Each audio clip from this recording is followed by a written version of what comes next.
Hi friends, ಪುಟಾಣಿ ಕಲರವ Kannada YouTube ಚಾನಲ್ಗೆ ನಿಮ್ಮೆಲ್ಲರಿಗೂ ಸ್ವಾಗತ. ಎಲ್ಲರೂ ಹೇಗಿದ್ದೀರಾ? ಐ ಹೋಪ್ ಎಲ್ಲರೂ ಚೆನ್ನಾಗಿದ್ದೀರಾ ಅಂತ ಅನ್ಕೋತೀನಿ. ಇವತ್ತಿನ ವಿಡಿಯೋದಲ್ಲಿ ನಾನೊಂದು ಸ್ಪೆಷಲ್ ಮತ್ತು ಈಸಿ ರೆಸಿಪಿನ ನಿಮ್ಮ ಜೊತೆ ಶೇರ್ ಮಾಡ್ತಾ ಇದ್ದೀನಿ. ಯಾವ ರೆಸಿಪಿನಪ್ಪ ಅಂದರೆ ಪಾಲಕ್ ರೈಸ್ ರೆಸಿಪಿ. ಕುಕ್ಕರ್ನಲ್ಲಿ ಪಾಲಕ್ ರೈಸ್ನ ಹೇಗೆ ಮಾಡೋದು ಅಂತ ಈ ವಿಡಿಯೋ ಮೂಲಕ ನಿಮಗೆ ತಿಳಿಸ್ಕೊಡ್ತಾ ಇದ್ದೀನಿ. ಬನ್ನಿ, 2 ಕಂತೆ ಪಾಲಕ್ ಸೊಪ್ಪು ತೊಗೊಂಡಿದ್ದೀನಿ. ಪಾಲಕ್ ರೈಸ್ ಮಾಡಲಿಕ್ಕೆ ಮೊದಲೇ ನೀರನ್ನ ಬಿಸಿ ಮಾಡ್ಕೋತಾ ಇದ್ದೀನಿ. ಇದರಲ್ಲಿ ನಾನು ತೊಗೊಂಡಿರೋ ಆಲ್ರೆಡಿ ನೀಟಾಗಿ ವಾಶ್ ಮಾಡಿ ಎತ್ತಿಟ್ಕೊಂಡಿರೋ ಪಾಲಕ್ ಸೊಪ್ಪನ್ನ ಇದರಲ್ಲಿ ಹಾಕಿ 2 ರಿಂದ 3 ನಿಮಿಷ ಬಾಯ್ಲ್ ಮಾಡ್ಕೋಬೇಕು.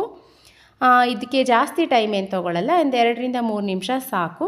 ಪಾಲಕ್ ರೈಸು ತುಂಬಾ ಹೆಲ್ತ್ ಬೆನಿಫಿಟ್ನ ಹೊಂದಿದೆ. ಪಾಲಕಲ್ಲಿ ವಿಟಮಿನ್ ಎ, ವಿಟಮಿನ್ ಸಿ ಮತ್ತು ವಿಟಮಿನ್ ಕೆ ಕೂಡ ಇರುತ್ತೆ. ಇದು ತುಂಬಾ ಒಳ್ಳೆಯದು ನಮ್ಮ ಆರೋಗ್ಯಕ್ಕೆ ಕೂಡ. 2 ರಿಂದ 3 ನಿಮಿಷ ಪಾಲಕ್ ಸೊಪ್ಪು ಬಾಯ್ಲ್ ಆದಮೇಲೆ ಅದನ್ನು ನೀಟಾಗಿ ಸೋಸ್ಕೊಂಡು ಕೋಲ್ಡ್ ವಾಟರಲ್ಲಿ ಹಾಕಬೇಕು. ಯಾಕೆ ಅಂದರೆ ನಾವು ಪಾಲಕ್ ಸೊಪ್ಪನ್ನ ಪೇಸ್ಟ್ ಮಾಡ್ಕೋಬೇಕಾಗುತ್ತೆ. ಸೊ ಅದಕ್ಕೂ ಮುಂಚೆ ನಾವು ಅದನ್ನು ಕೂಲ್ ಮಾಡ್ಕೊಳ್ಳೋದು ಅವಶ್ಯಕತೆಯಾಗಿದೆ.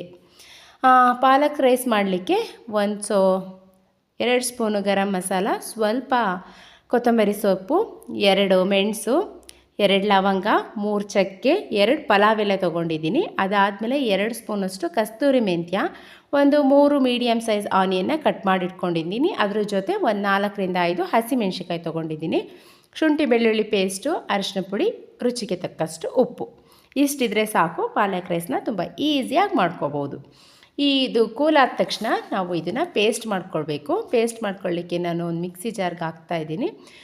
ಇದ್ರ ಜೊತೆ ನಾವು ಹಸಿಮೆಣ್ಸಿಕಾಯಿ ಕೂಡ ಪೇಸ್ಟ್ ಮಾಡ್ಕೋಬೇಕಾಗುತ್ತೆ. ಆಗಲೇ ಎತ್ತಿಟ್ಕೊಂಡಿರೋ ಹಸಿಮೆಣ್ಸಿಕಾಯಿ ಕೂಡ ಇದ್ರ ಜೊತೆ ನಾನು ಪೇಸ್ಟ್ ಮಾಡ್ಕೋತೀನಿ. ನೋಡಿ, ಹಸಿಮೆಣ್ಸಿಕಾಯಿ ಕೂಡ ಹಾಕೋತಾ ಇದ್ದೀನಿ. ಪಾಲಕ್ ಸೊಪ್ಪಲ್ಲಿ ಐರನ್ ಕಂಟೆಂಟು ಮತ್ತು ಫೈಬರ್ ಕಂಟೆಂಟು ತುಂಬ ರಿಚ್ ಆಗಿರುತ್ತೆ ಅಂತ ಹೇಳ್ಬೋದು. ಪಾಲಕ್ ರೈಸ್ ಮಾಡಲಿಕ್ಕೆ ಕುಕ್ಕರ್ಗೆ 3 ರಿಂದ 4 ಟೇಬಲ್ ಸ್ಪೂನಷ್ಟು ಆಯಿಲ್ ಹಾಕ್ಕೊಂಡಿದ್ದೀನಿ. ಅದಕ್ಕೆ ಸ್ವಲ್ಪ ಸಾಸಿವೆ ಹಾಕೋತಾ ಇದ್ದೀನಿ. ಮೊದಲೇ ಸಾಸಿವೆ ಹಾಕ್ಕೋಬೇಕು. ಒಗ್ಗರಣೆಗೆ 2 ಪಲಾವ್ ಎಲೆ, 2 ರಿಂದ 3 ಲವಂಗ, 3 ಪೀಸ್ ಚಕ್ಕೆ, 2 ರಿಂದ 3 ಮೆಣಸು. ಮಸಾಲೆ ಐಟಮ್ ಏನೆಲ್ಲ ಎತ್ತಿಟ್ಕೊಂಡಿದ್ವಿ ಅದನ್ನು ನಾವಿಲ್ಲಿ ಸೇರಿಸ್ಬೇಕು. ಲೋ ಫ್ಲೇಮಲ್ಲಿ ಸ್ವಲ್ಪ ಫ್ರೈ ಆಗ್ಲಿಕ್ಕೆ ಬಿಡಬೇಕು. ಅದ್ರ ಜೊತೆ ಸ್ವಲ್ಪ ಕರಿಬೇವು ಕೂಡ ಹಾಕ್ತಾಯಿದ್ದೀನಿ. ಲೋ ಫ್ಲೇಮಲ್ಲೇ ಆಲ್ಮೋಸ್ಟ್ ಫ್ರೈ ಆಗ್ಲಿಕ್ಕೆ ಬಿಡಬೇಕು. ಹೈ ಫ್ಲೇಮ್ ಮಾಡೋಕ್ಕೆ ಹೋಗಬೇಡಿ. ಅದ್ರ ಜೊತೆ 2 ರಿಂದ 3 ಆನಿಯನ್ನು ಸಣ್ಣದಾಗಿ ಹೆಚ್ಚಿಟ್ಕೊಂಡಿರ್ತೀವಲ್ಲ ಅದನ್ನು ಇಲ್ಲಿ ಸೇರಿಸ್ಬೇಕಾಗುತ್ತೆ. ಆನಿಯನ್ನು ಅಷ್ಟೇ ಗೋಲ್ಡನ್ ಕಲರ್ ಬರೋವರೆಗೂ ಫ್ರೈ ಮಾಡಬೇಕಾಗುತ್ತೆ. ಯಾವುದೇ ಕಾರಣಕ್ಕೂ ಊರಿನ ಹೈ ಫ್ಲೇಮ್ ಮಾಡಬೇಡಿ, ಲೋ ಫ್ಲೇಮಲ್ಲೇ ಮಾಡ್ತಾಯಿರಿ. ಟೇಸ್ಟು ತುಂಬ ಚೆನ್ನಾಗಿ ಬರುತ್ತೆ. ಲೋ ಫ್ಲೇಮಲ್ಲಿ ಗೋಲ್ಡನ್ ಕಲರ್ ಬರೋವರೆಗೂ ಫ್ರೈ ಮಾಡಬೇಕು. ಪಾಲಕ್ ಸೊಪ್ಪು ಡೈಜೆಷನ್ ಪವರ್ ಕೂಡ ಇಂಪ್ರೂವ್ ಮಾಡುತ್ತೆ. ಕೂದಲು ಗ್ರೋತಿಗೆ ಕೂಡ ಹೆಲ್ಪ್ ಆಗುತ್ತೆ. ಇದ್ರ ಜೊತೆ ನಾನು 2 ಸ್ಪೂನು ಶುಂಠಿ ಬೆಳ್ಳುಳ್ಳಿ ಪೇಸ್ಟ್ ಹಾಕ್ತಾಯಿದ್ದೀನಿ. ಶುಂಠಿ ಬೆಳ್ಳುಳ್ಳಿ ಪೇಸ್ಟ್ ಹಾಕಾದಮೇಲೆ ಅದರದ್ದು ಹಸಿ ಸ್ಮೆಲ್ ಹೋಗೋವರೆಗೂ ಸ್ವಲ್ಪ ಫ್ರೈ ಮಾಡಬೇಕಾಗುತ್ತೆ. ಇದು ಹಸಿ ಸ್ಮೆಲ್ ಹೋಗಾದಮೇಲೆ ನಾವು ಪೇಸ್ಟ್ ಮಾಡಿ ಎತ್ತಿಟ್ಕೊಂಡಿರ್ತೀವಲ್ಲ ಅದನ್ನು ಇಲ್ಲಿ ಸೇರಿಸ್ಬೇಕು. ಇಲ್ಲೂ ಅಷ್ಟೇ ಸ್ವಲ್ಪ ನೀರು ಹಾಕ್ಕೋಬೇಕಾಗುತ್ತೆ. ಸ್ವಲ್ಪ ಅಂದರೆ ಸ್ವಲ್ಪನೇ ಹಾಕ್ಕೋಬೇಕು. ಇದಾದಮೇಲೆ ಇಲ್ಲಿ ಸ್ವಲ್ಪ ಸಾಲ್ಟ್ ಸೇರಿಸ್ಬೇಕು. ಉಪ್ಪನ್ನ ಹಂತವಾಗಿ ಸೇರಿಸೋದ್ರಿಂದ ಪಾಲಕ್ ರೈಸ್ದು ಟೇಸ್ಟು ತುಂಬ ಚೆನ್ನಾಗಿ ಬರುತ್ತೆ.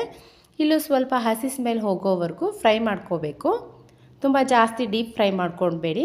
ಹಸಿ ಸ್ಮೆಲ್ ಹೋಗೋವರೆಗೂ 2 ರಿಂದ 3 ನಿಮಿಷ ಫ್ರೈ ಮಾಡಿಕೊಂಡ್ರೆ ಸಾಕು.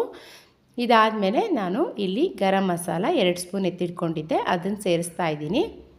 ನೋಡಿ, ಸ್ಮೋಕ್ ಬರ್ತಾ ಇದೆ, ನಿಮಗೆ ಕಾಣಿಸ್ತಾ ಇಲ್ಲ. ತಳ ಹಿಡಿಯೋ ಚಾನ್ಸಸ್ ಇರುತ್ತೆ, ಹಾಗಾಗಿ ಕೈ ಆಡಿಸ್ತಾನೆ ಇರಬೇಕು.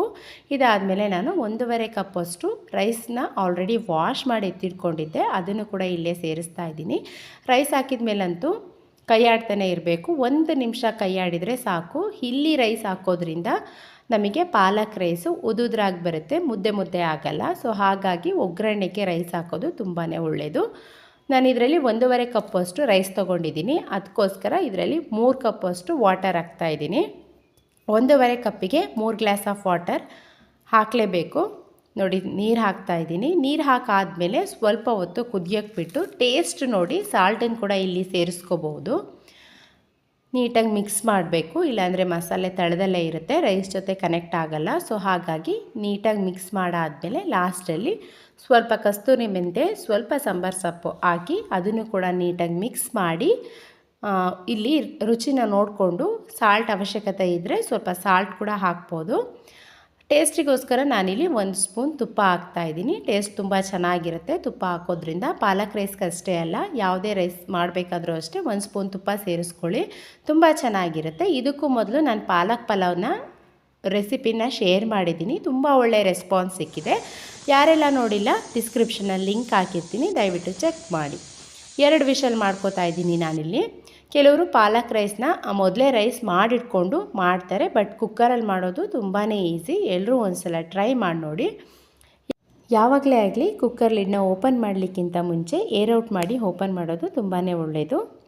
ನೋಡಿ ಪಾಲಕ್ ರೈಸು ಹೇಗೆ ರೆಡಿಯಾಗಿದೆ ಅಂತ ತೋರಿಸ್ತಾ ಇದ್ದೀನಿ. ನೀಟಾಗಿ ಇದನ್ನು ಒಂದು ಸೈಡಿಂದ ಕಂಪ್ಲೀಟಾಗಿ ಮಿಕ್ಸ್ ಮಾಡ್ಕೊಳ್ಳಿ, ಯಾಕೆಂದರೆ ಮಸಾಲೆ ಮೇಲೆ ಬಂದು ನಿಂತಿರುತ್ತೆ, ಅದಕ್ಕೋಸ್ಕರ ಕಂಪ್ಲೀಟಾಗಿ ಮಿಕ್ಸ್ ಮಾಡ್ಕೊಂಡಾದಮೇಲೆ ಈ ರೀತಿ ಇದೆ ನೋಡಿ. ಇದನ್ನು ಸರ್ವ್ ಮಾಡ್ತಾ ಇದ್ದೀನಿ ನಾನು ಪ್ಲೇಟ್ಗೆ.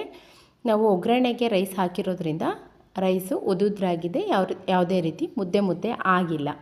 ಪಾಲಕ್ ರೈಸು ಏರ್ ಗ್ರೋತಿಗೆ ತುಂಬ ಹೆಲ್ಪ್ ಮಾಡುತ್ತೆ ಅಂತ ಹೇಳಿದೆ. ಹಾಗೆ ನಮ್ಮ ಕಣ್ಣುಗಳಿಗೆ ಕೂಡ ತುಂಬ ಒಳ್ಳೆಯದು, ರೋಗ ನಿರೋಧಕ ಶಕ್ತಿ ಕೂಡ ಹೆಚ್ಚು ಮಾಡುತ್ತೆ, ನಮ್ಮ ಆರೋಗ್ಯಕ್ಕೂ ಕೂಡ ಅಷ್ಟೇ ಒಳ್ಳೆಯದು. ಜೊತೆಗೆ ತೂಕ ನಿಯಂತ್ರಣಕ್ಕೂ ಸಹಾಯ ಮಾಡುತ್ತೆ. ಯಾರೆಲ್ಲ ನನ್ನ ಚಾನಲ್ನ ಸಬ್ಸ್ಕ್ರೈಬ್ ಮಾಡದೆ ನೋಡ್ತಾ ಇದ್ದೀರಾ ಸಬ್ಸ್ಕ್ರೈಬ್ ಮಾಡ್ಕೊಂಡು ನೋಡಿ. ಹಾಗೆ ಪಕ್ಕದಲ್ಲಿ ಕಾಣೋ ಬೆಲ್ ಐಕಾನನ್ನು ಕ್ಲಿಕ್ ಮಾಡಿ, ಇದರಿಂದ ನಾನು ಯಾವುದೇ ವಿಡಿಯೋ ಹಾಕಿದರೂ ಮೊದಲ ನೋಟಿಫಿಕೇಷನ್ ನಿಮಗೆ ಬರುತ್ತೆ.